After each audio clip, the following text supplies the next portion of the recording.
জীবনে প্রতিদিনই কত নিত্য নতুন ঘটনার সাথে জড়িত আজকের ঘটনাটা একটু ভিন্ন। এখানে দুইটা চরিত্রই একই রকম হয়েছে। তো স্কুলের সামনে মাদ্রাসার সামনে উনি বসে আচার বিক্রি করতেছিল। তো ওনাকে আমি বললাম উনি আমাকে ফ্রি দিতে আচার দিবে কিনা, সে আমাকে দিতেছিল, কিন্তু সে ভাবছিল যে আমার জন্য। তো আমি বলছি যে বাচ্চাকে দেন। তো সে বাচ্চাকে ফ্রিতে দেবে না, আমাকে ফ্রিতে দিবে। তো সে কী করলো, বাচ্চাকে এক টুকরা আচার দিল।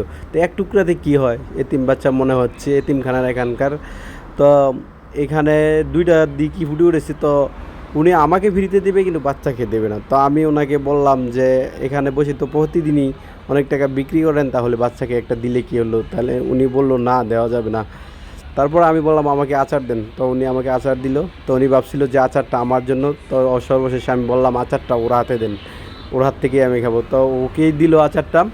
তো আমি 20 টাকা 10 টাকা যাই পারছি তাকে আচার নিয়ে দিলাম। তো সে দেখলাম একটা হাসি দিল।